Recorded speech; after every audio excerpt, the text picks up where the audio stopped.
하나님, 우리가 그 무엇보다 주님을 사랑한다고 고백합니다.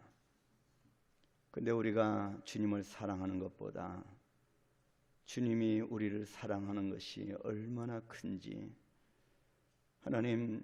하나님께서 우리에게 주어 우리를 이 땅 가운데 형통하게 삶을 살아갈 수 있도록 그 영위의 모든 것들보다 주님이 우리를 사랑하시는 것이 얼마나 큰지 다시 한번 깨닫습니다.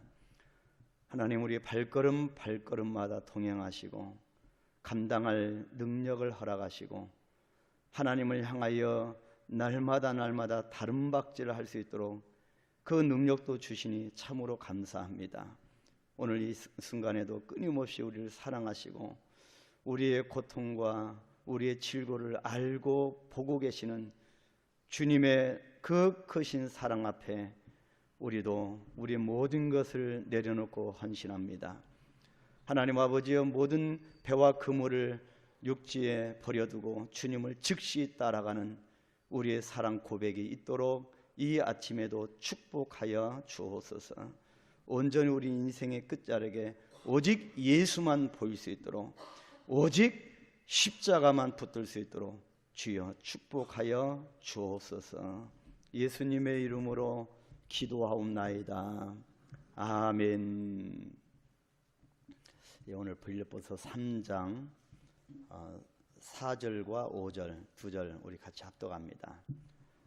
3장 4절 5절입니다. 같이 봅니다. 그러나 나도 육체를 신뢰할 만하며 만일 누구든지 다른 이가 육체를 신뢰할 것이 있는 줄로 생각하면 나는 더욱 그러하리니 나는 8일 만에 할례를 받고 이스라엘 족속이요 베냐민 지파요 히브리인 중에 히브리인이요 율법으로는 바리새인이요. 여기까지 보겠습니다. 바울은 빌립보 교회 안에 거짓 교사를 경계하라고 경고한 다음에 바로 3절까지 계속 그 부분을 강조했습니다. 그런데 과거 자신의 신뢰할 만했던 육체적 특권들을 열거하고 있습니다. 과거에 내가 이런 사람이었다라고 하는 것을 말하고 있습니다. 그것은 육체로 볼 때 자랑할 만한 것들이었다. 누구에게 이 말을 해도 꿀리지 않을 그런 자랑할 만한 대단한 것이었다라고 했습니다. 그러나 내가 그리스도를 위하여 이 모든 육체적인 특권들, 자랑할 만한 것들, 놀라운 것들, 대단한 것들, 이런 것들을 해로 여기고 또 배설물처럼 여긴다고 하는 바울 자신의 체험적 고백이 계속 이어집니다. 그리스도 예수를 얻고 보니 그 모든 육체에 자랑할 만한 것들은 자기를 해롭게 하는 것이고 오히려 그것들은 영적으로 배설물과 같은 것들이라 그렇게 했습니다. 우리도 끊임없이 이런 갈등 가운데 있습니다. 하나님께서 나에게 주어진 그 대단한 것들, 오히려 그것을 주신 하나님 앞에 집중하기보다 언젠가부터는 하나님이 주신 그런 것들로 집중할 때가 많이 있다. 그래서 이 바울의 고백을 우리 들으면서 내 자신을 한번 돌아보는 그런 계기가 되었으면 좋겠습니다. 먼저 4절 말씀에서 기록한 육체라고 하는 것, 바로 육체를 신뢰할 만하며 또 만일 누구든지 다른 이가 육체를 신뢰할 것이라고 할 때 이 육체라고 하는 것은 살크스라고 하는 단어인데, 이 살크스라고 하는 단어는 우리 인간에게 속한 모든 특권이나 자랑거리를 말합니다. 그래서 이 살크스라고 하는 것은 우리가 삶을 살아갈 때 하나님의 은혜로 우리에게 붙여지는 그런 부수적으로 따르는 그런 특권들, 자랑할 만한 것, 그런 것을 말합니다. 바울은 이 육체에 신뢰할 만한 것을 따진다고 하면 바울 자신보다 나은 사람이 없을 것이라고 했습니다.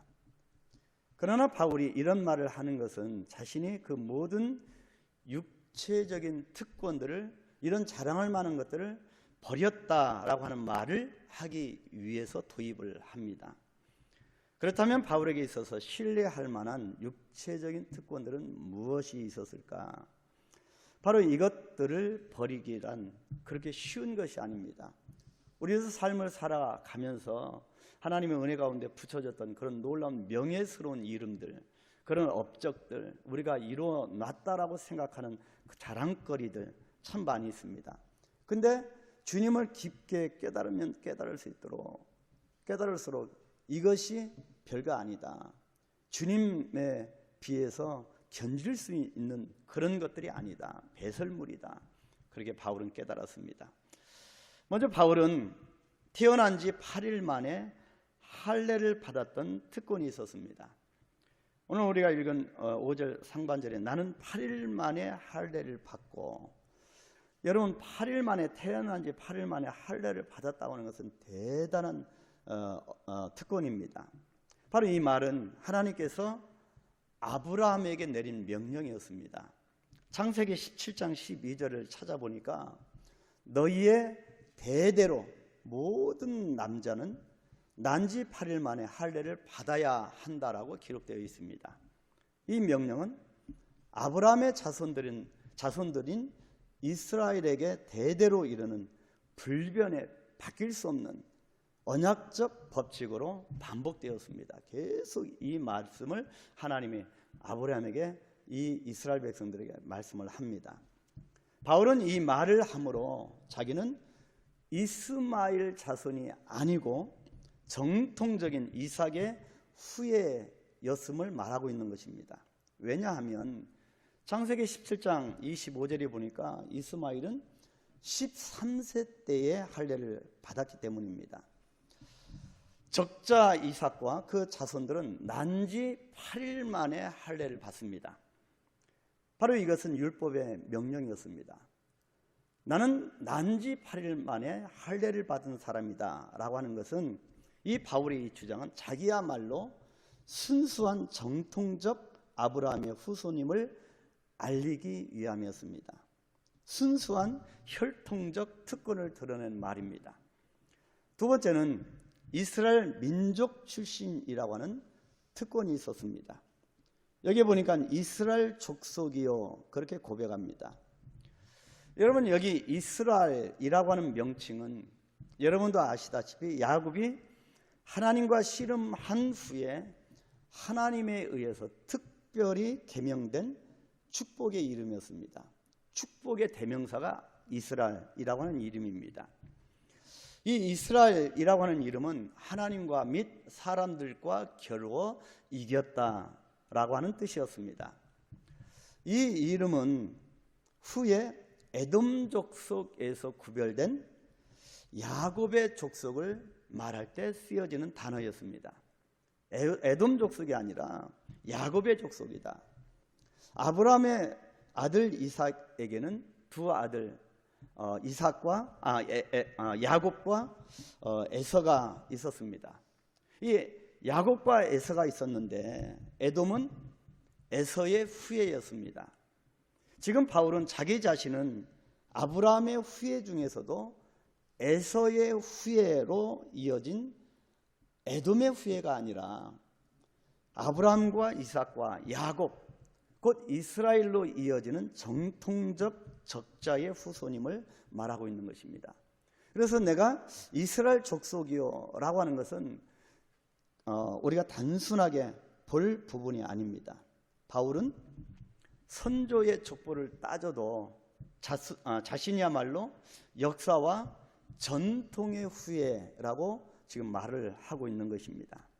세 번째 특권은 바울은 베냐민 지파라고 하는 것입니다. 이 베냐민 지파라고 하는 특권이 바울에게 있었습니다. 여러분, 여기서 베냐민 지파요라고 하는 이 베냐민은 야곱이 특히 사랑했던 아내 라헬의 몸에서 출생한 자였습니다. 정말 깊은 사랑 가운데 출생한 자가 베냐민이었습니다. 특히 이 베냐민만이 12족장 중에서 약속의 땅 가나안에서 출생한 자였습니다.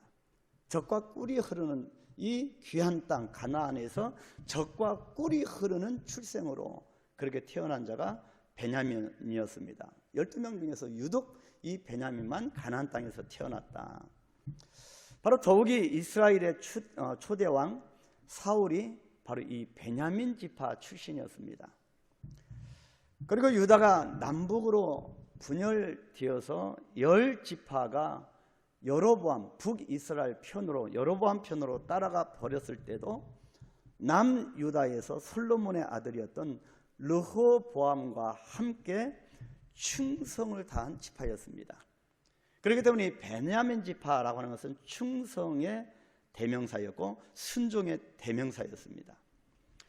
유다가 포로에서 돌아왔을 때 나라와 백성을 재건하는 일에도 이 베냐민 지파는 이스라엘의 마지막 전열 중에 명예 있는 지위를 얻게 되었습니다. 끝까지 나라와 백성을 재건하는 일에 이 베냐민 지파가 중심 역할을 했기 때문입니다.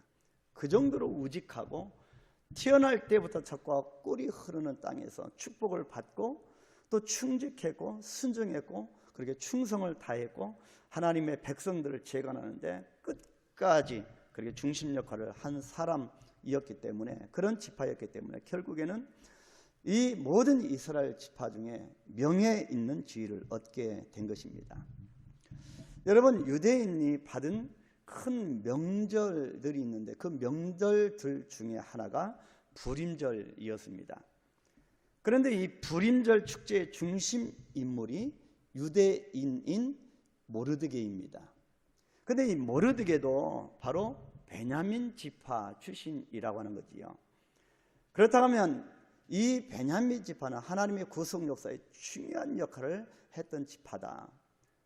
지금 이 바울이 자신은 베냐민 지파라고 하는 것은 단순한 이스라엘이 아니고 그런 구속 역사의 중심 역할을 한 이스라엘 중에서 최고 귀족의 지파였다고 하는 사실을 말하고 있는 것입니다. 바로 이것은 마치 영국인이 자기는 노르만인이라고 고백하는 것과 마찬가지고 또 미국인들이 나는 나의 조상은 청교도이다라고 고백하는 것과 같습니다. 대단한 자부심이고 자랑거리이고 뼈대 있는 족보라고 하는 말씀입니다. 바로 이 말씀을 보면서 내일 계속 우리가 이 바울의 특권들에 대해서 계속 살펴볼 텐데 이 시간 우리가 기도할 때 과연 이 대단한 자부심, 이 특권 분명히 우리에게도 있습니다. 우리가 삶을 살아가면서 하나님의 은혜 가운데 쌓아준 것이라든지 아니면 자기가 스스로 그렇게 만들었다고 생각하는 것이라든지 우리는 대단한 자부심을 느낄 만한 것이 분명히 있을 것입니다. 특권도 있고 자랑거리도 있고 대단히 우리가 자랑하고 싶은 입이 근질근질할 만한 그런 일도 많이 있을 것입니다. 물론 저도 있습니다. 그러나 우리가 바울처럼 그것이 대단한 것이 아님을 깨닫습니다. 주님 앞에서. 그래서 주님 앞에서 모든 것을 배설물도 버린다. 바로 그것보다 예수님이 크시기 때문이다. 바로 이 시간 우리가 기도할 때 나는 어떤 사람인가 분명한 주님 안에서 정체성을 깨달아야 됩니다. 그래서 나의 조상은 어떻습니까? 나의 경력과 경륜과 또 육체에 신뢰할 만한 것은 무엇일까? 그 부분을 우리가 기도하면서 깊이 묵상하고 자기의 삶을 다시 한번 되돌이켜 보면서 정리하면서 내가 내 삶의 주인인 것처럼 살아온 것이 얼마나 많았는지를 깨달으면서 주님 온전히 나를 다스려 주옵소서, 온전히 나를 깨뜨려 주옵소서.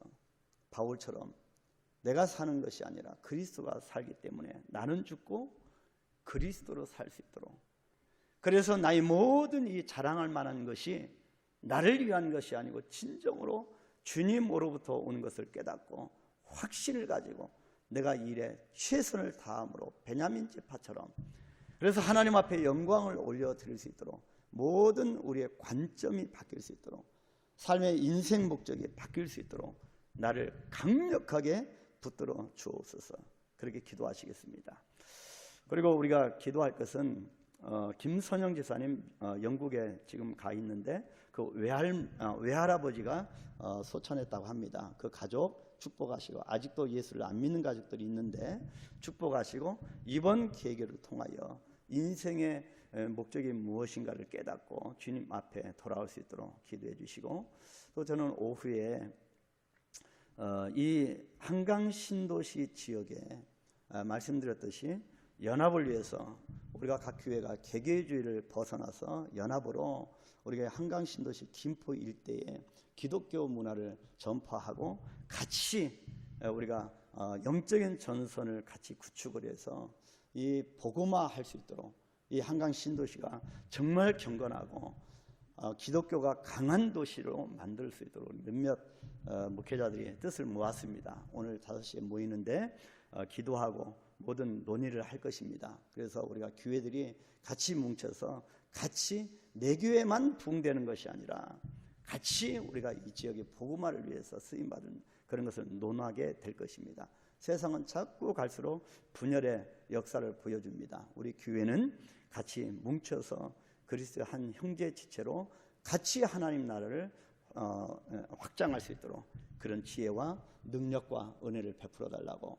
그래서 우리의 모든 관점이 우리가 더욱더 크게 우리 포용력을 가져서 하나님 나라 관점에서 우리가 나아갈 수 있도록 우리 모든 각 교회들과 목회자들과 성도들을 깨닫게 해달라고 간절히 그렇게 기도해 주시겠습니다. 주기도문합니다. 하늘에 계신 우리 아버지여, 이름이 거룩히 여김을 받으시오며 나라 임하오시며 뜻이 하늘에서 이룬 것 같이 땅에서도 이루어지이다. 오늘 우리에게 일용할 양식을 주옵시고 우리가 우리에게 죄진 자를 사하여 준 것 같이 우리의 죄를 사하여 주옵시고 우리를 시험에 들게 하지 마옵시고 다만 악에서 구하옵소서. 나라와 권세와 영광이 아버지께 영원히 있사옵나이다. 아멘.